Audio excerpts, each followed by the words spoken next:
आज सही टाइम पे आई है। मैंने तेरी गाय ये बाहर बांध दी, गोबर ठा दिया और मैंने इस बछिया की भी लैट्रिन उठा के इसका खूंटा बदल दिया। तेल पे आ जब इसके लैट्रिन आई है। देखिए, बात ये है कि मेरी गायों की सेवा वगैरह कुछ ना है। मैं तो ये दूध दे रही हैं तो गाय की सेवा कर रहा हूँ। सेवा तो सेवा ही होती है। अब बताते हैं भाई, भगवान दर्शन क्यों नहीं देते? तो देखिए, दर्शन भगवान क्यों, अब इस बात का तो मालूम भाई उसी को है जिसको दर्शन दे जाएं। अब दर्शन ना देने में भाई हमारी क्या कमी है? देख, मैं एक बताता हूँ, तैने कहानी सुन भी रखी होंगी और नहीं सुन रखी तो आज सुन ले। देखिए, घेर मुझे बहुत अच्छा लगता है, आश्रम से भी बढ़िया लगता है, जबकि आश्रम में तो हर तरीके की आजकल मौज होती हैं। तो मैंने एक कहानी पढ़ी थी, मैं आज उस कहानी को सुना रहा हूँ तुझे। एक परिवार में केवल एक ही लड़का था और वो बुद्धू टाइप था। तो उसका नाम घर वालों ने रख दिया था पागल बुद्धू। अब उसके सीधेपन का सब फायदा उठाते थे। कोई उससे चारा मंगवा लेता था, कोई उससे पशुओं को चारा डलवा लेता था, पानी पिलवा लेता था, अपना कोई भी काम करवा लेता था, वो मना नहीं करता था।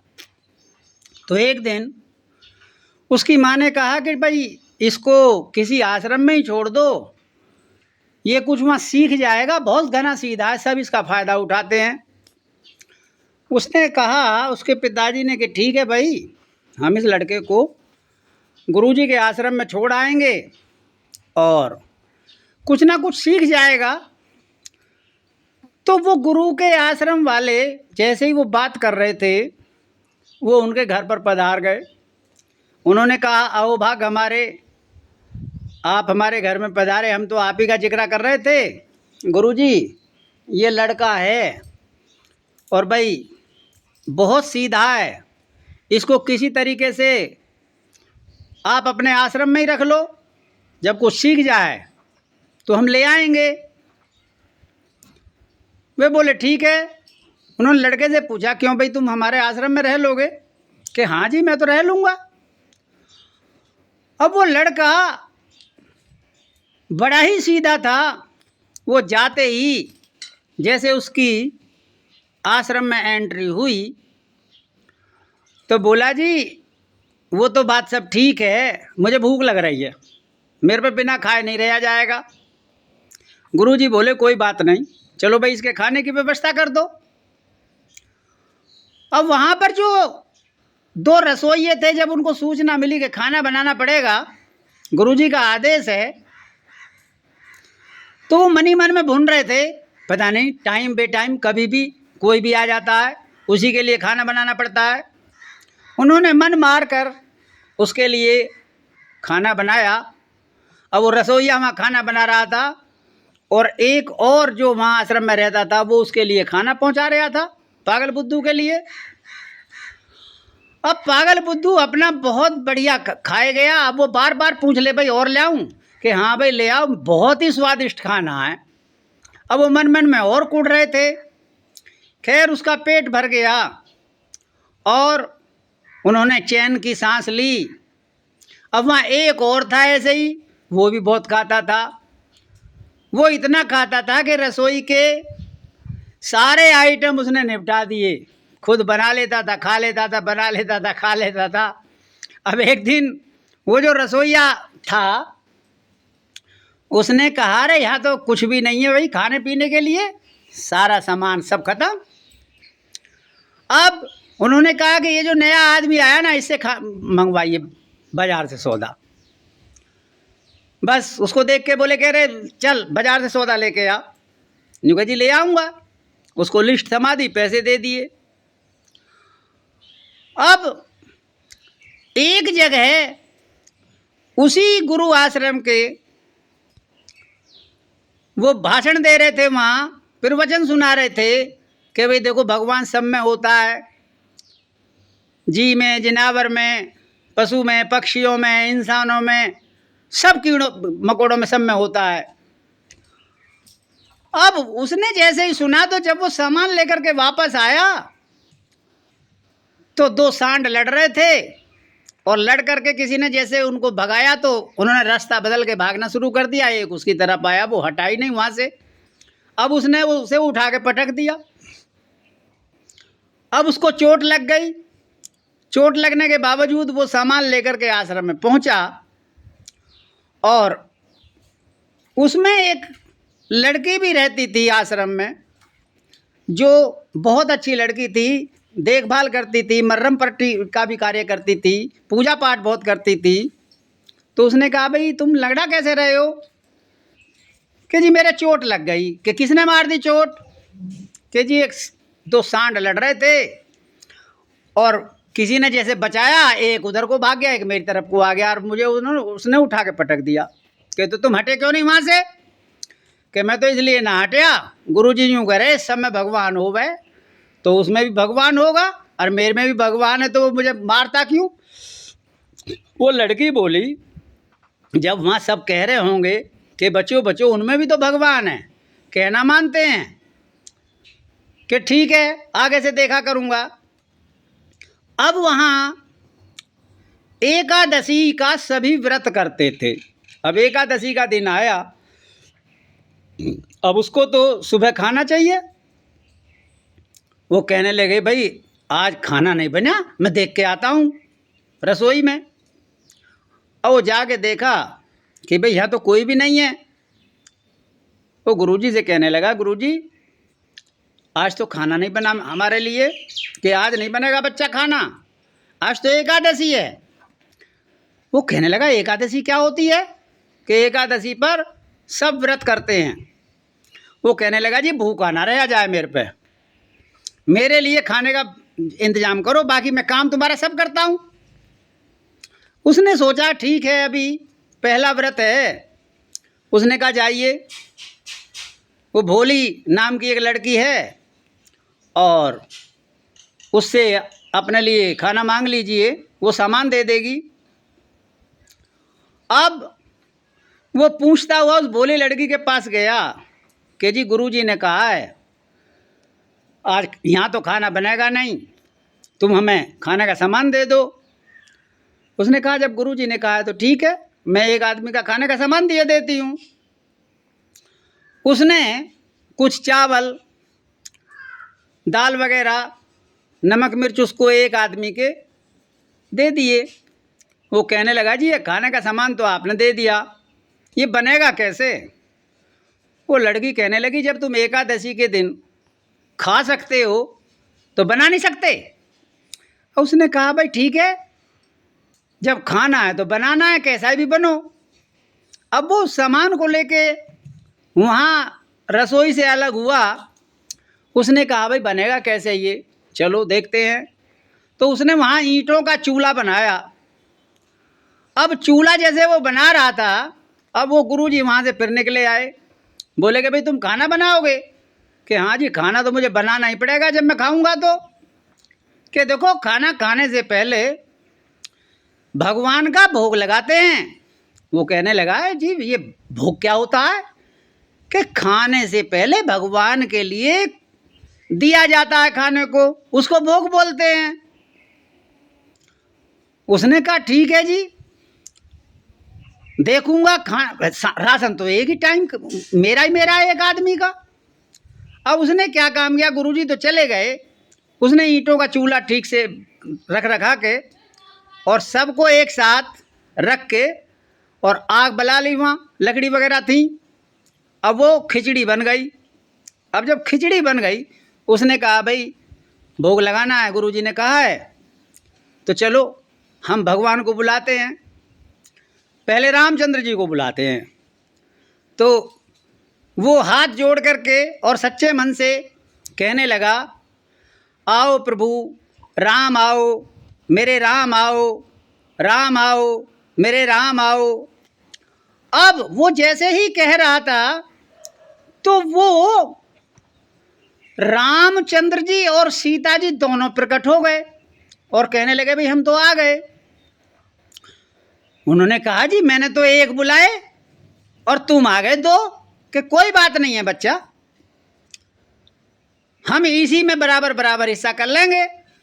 उसने कहा अब यहाँ इनको बैठाने की भी बड़ी समस्या, बर्तनों की भी बड़ी समस्या, तो वो अपने वहाँ जो पत्ते थे चौड़े चौड़े वृक्षों के, वो उनको उठा के लाया और अपने ही कपड़ों से साफ करके उन पत्तों को रखा और जो अंगोछा उसके गले में था वो उनके लिए बिछा दिया और तीनों पत्तों पर रख के उन्होंने वो खिचड़ी खाई। अब वो कहने लगा खाना था एक आदमी का और खा लिए तीन ने, मेरे तो एकादशी मनी गई। खैर कोई बात नहीं, वो सब वैसे बरती रहते हैं और भाई हम भी भूखे रह गए तो हमारी भी एकादशी मन जाएगी। अब अगली एकादशी फिर आई तो वो कहने लगे भाई आज फिर एकादशी है। उसने कहा कि जी कुछ सिजल सामान चाहिए, पहले तो मैं भूखा रह गया था। उसने कहा ठीक है ये किसी और को खिलाता होगा। उसने 2 आदमियों का राशन दे दिया। अब जब 2 आदमियों का राशन उसने बनाया, अब उसने फिर ऐसे ही भोग के लिए कहा कि आओ मेरे राम आओ, सीता राम आओ।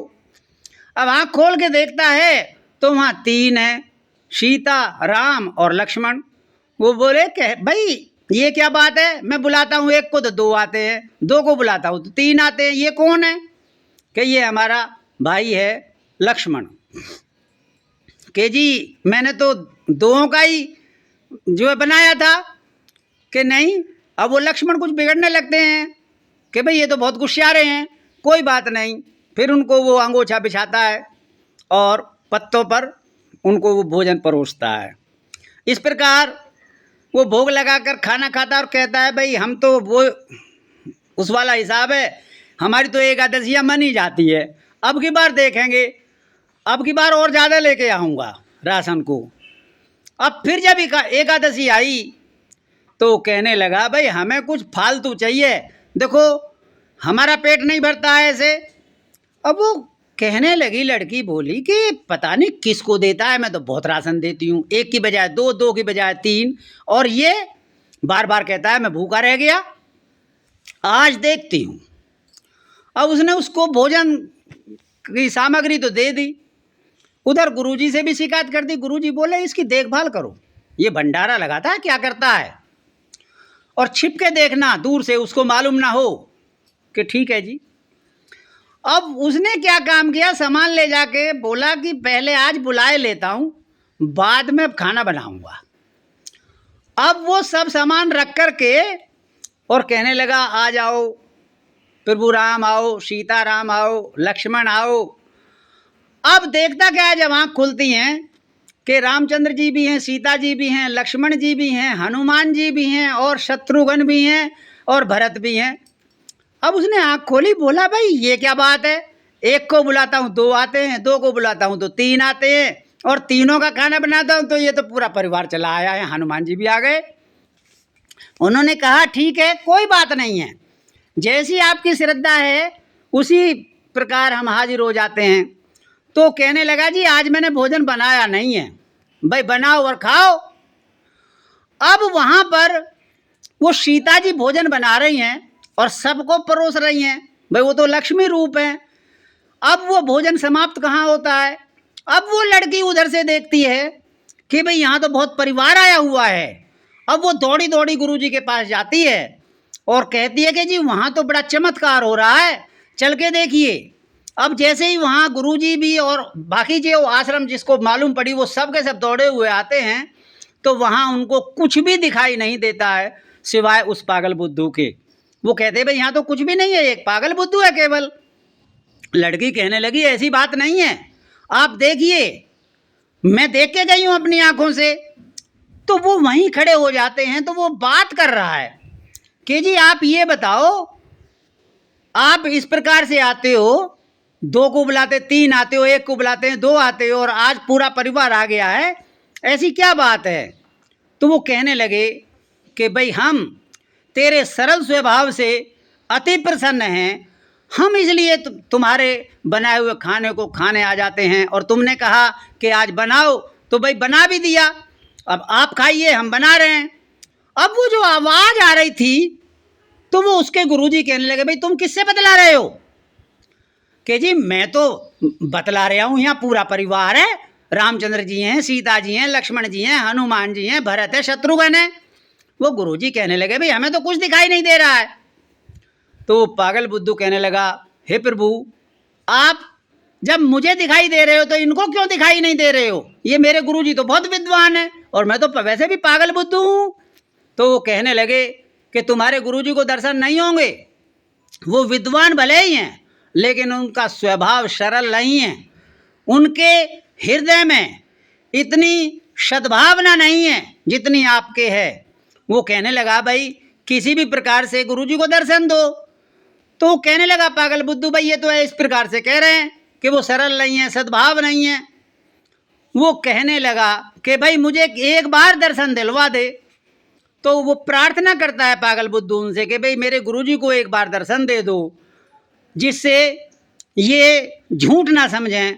तो वो उनके गुरुजी को दर्शन देते हैं और गुरुजी और उनके आश्रम के सभी जितने भी वहाँ आए थे सब उनके चरणों में पड़ जाते हैं और कहते हैं कि भाई हमारी तो यहाँ उम्र बीत गई लेकिन हमें कभी भगवान के दर्शन नहीं हुए, आज इस पागल बुद्धू ने हमारे लिए दर्शन करा दिए। हम भी अब सरल और सद्भाव से नाम लिया करेंगे। इस विद्वानता में कुछ नहीं रखा है।